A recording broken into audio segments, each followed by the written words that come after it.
तेरी वाणी को सुनकर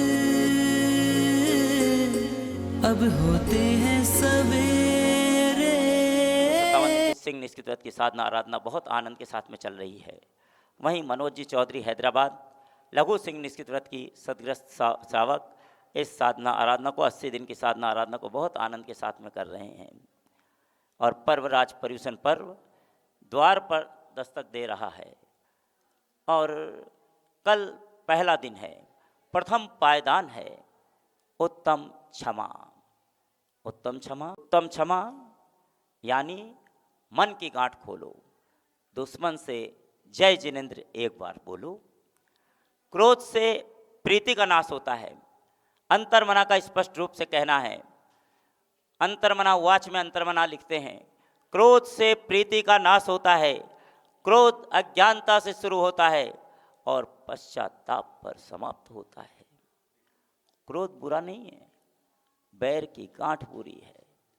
जो आए और चला जाए वो क्रोध, और जो आए और मन में ठहर जाए वो बैर की गांठ।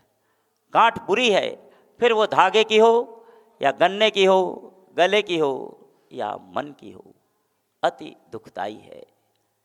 क्षमा विवेक से प्रारंभ होती है, आत्म शांति और अनंत सुख तक साथ रहती है।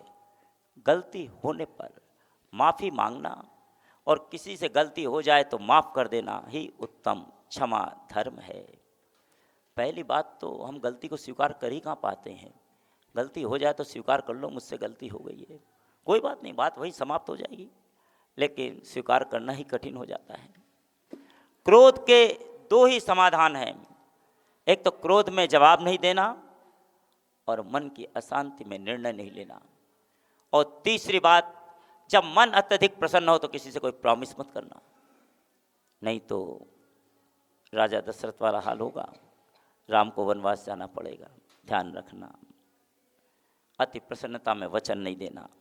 फिर देखो मन की शांति और चेहरे की मुस्कान कभी खत्म नहीं होगी। हजारों जवाबों से अच्छी है खामोशी। न जाने कितने सवालों की आबरू तो रखती है, लेकिन क्या हम मौन रह पाते हैं? मौन और मुस्कान के धनी यदि आपको कहीं देखना है, अंतर्मना के चरणों में आओ, जो मौन और मुस्कान के धनी है। जहाँ समता है, जहाँ प्रेम है, जहाँ वात्सल्य है, बस इसीलिए मन आनंदित हो जाता है। केवल उनके दर्शन मात्र से अपना मन प्रसन्न हो जाता है।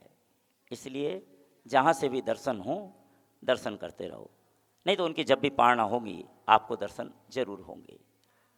और जो भी व्रत उपवास करना चाहते हैं, व्रत उपवास नहीं कर पा रहे, कोई बात नहीं, करने वालों की अनुमोदना करो। और इस पर्वराज पर्यूषण पर्व में आज से संकल्पित हो जाना, आज की स्थिति कि ये अब चाहे कुछ भी हो जाए, मैं किसी भी दशा में बैर की गांठ बांध के नहीं रखूँगा। जिससे आपकी दुश्मनी हो उससे क्षमा प्रार्थना कर लेना कि भैया मेरे से गलतियाँ हुई, मुझे क्षमा करना। बस बहुत कठिन काम है क्षमा मांग लेना, लेकिन क्षमा करना कठिन है।